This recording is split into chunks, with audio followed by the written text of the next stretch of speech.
Well, uh, I, what is there to say? What is there to say? This game from start to finish went one way, and honestly, there wasn't any doubt anywhere for me throughout this game as to who was going to win. There just wasn't, and it is a game like this that is the reason why when I was submitting my bracket, I was like, Dallas, Colorado. I don't know that Dallas can beat. If both teams play at the top of their game, I don't know if Dallas can beat Colorado. And through 4 games, I don't think I have a positive answer to that for Dallas.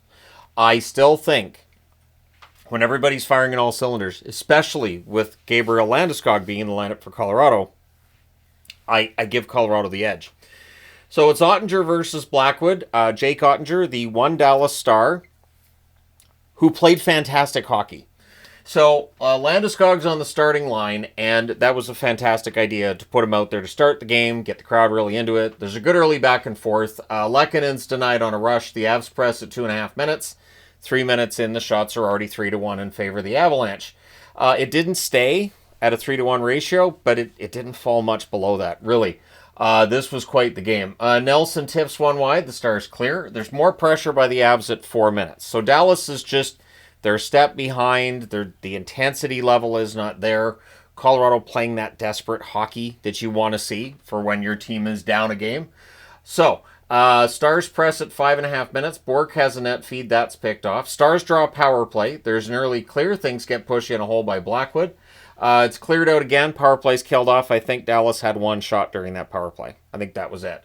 The Avs press at 9 minutes. The shots are 6-5 Dallas at the half. They may have had more chances on that power play. Just looking back all those hours ago, it feels like there wasn't a lot there. And then there's a delay of game. That gives Dallas their second power play. However, on a turnover, O'Connor goes the other way, and on a breakaway, he scores at 12:39. He just wires it. And it's 1-0 for Colorado. Crowd's up and cheering. And so if you're Dallas, you know you're in trouble. Then the Avs prevent a setup. Harley has a shot that's held. That wasn't during any kind of press or anything. That was on zone entry. Power play was killed off. Great kill by the Avalanche. Now they're up 1-0. They've killed off 2 penalties. And for Dallas, their power play really was a non-entity tonight. So the Avs press with 3 minutes left. Girard has a backhand shot that's held. Momentum for the Avs since the 1-0 goal. And if I'm honest in my notes, I would have just put momentum for the Avs from the drop of the puck. It felt like it became a little more ratcheted up after that 1-0 goal shorthanded. Marchment has a rush chance that's held, and then there's some scrumminess. Marchment is not a liked man with Colorado Avalanche fans right now. I'm just going to go out on a limb and say that.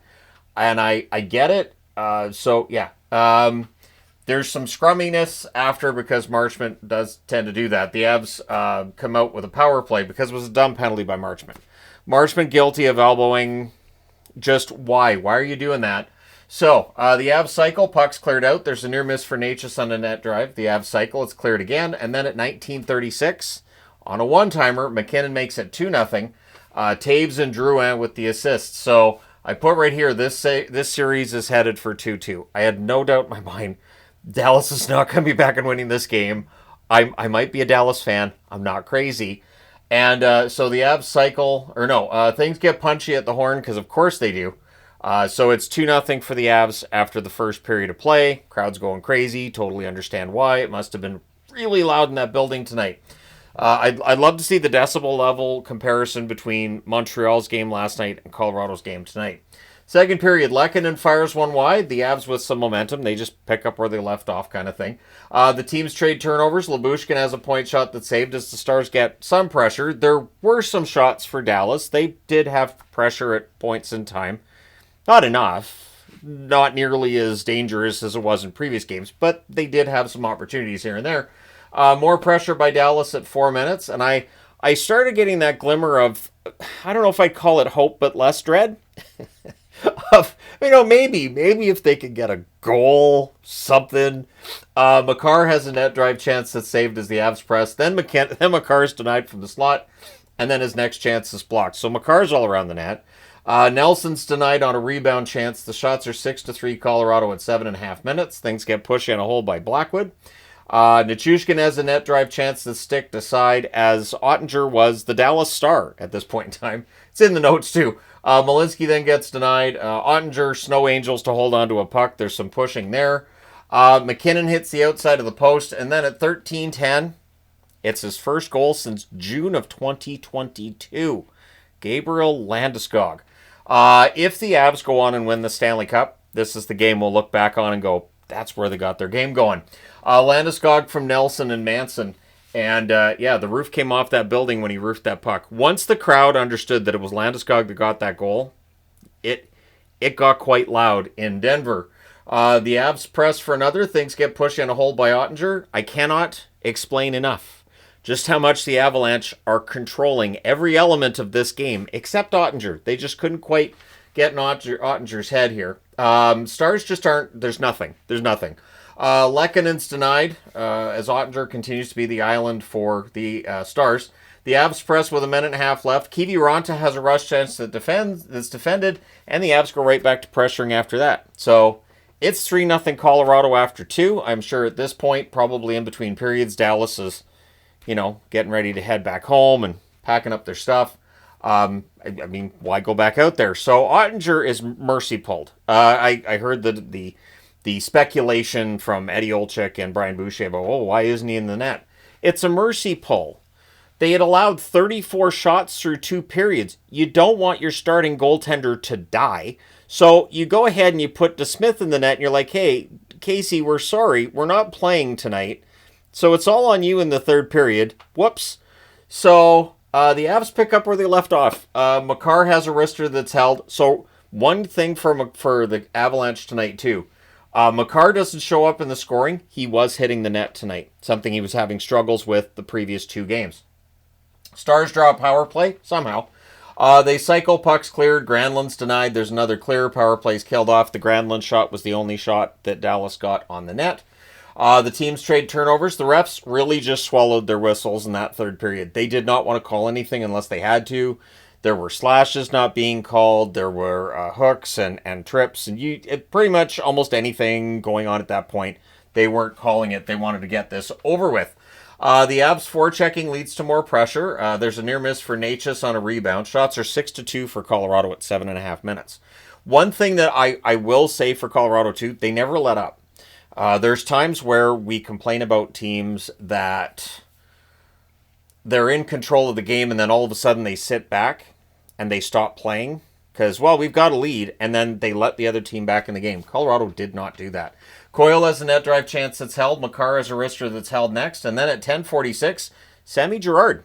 He puts one in off Bischel's skate. Nelson and Landeskog with the assists. That's right, Gabriel Landeskog with an assist. So I remember seeing a couple of people saying that when Landeskog was playing in the AHL going, well, that doesn't mean he's ready for NHL games. He hasn't played in years. Landeskog is an elite athlete. He is a captain of the Colorado Avalanche for exactly this kind of thing. And I may be a Dallas fan, but I can appreciate what we witnessed here tonight. I can appreciate that this is a team that kind of has that magical thing that we talk about come springtime that can take you through a long run in the playoffs. Dallas really has their work cut out for them from here. So there's a post for Drury, and the Avs just keep getting more and more opportunities. Drury then has a slot shot that deflects over the net. Drew and Kiviranta gets blocked as the Avs keep looking for more. 3.5 minutes left. The shots are 13-5 for Colorado. So, remarkable.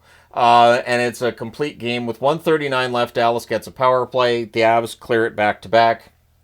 Johnston has a shot that's held, and then there's some scrumminess, and it becomes 4-on-4. Just really undisciplined play by Dallas at key points in time in the game.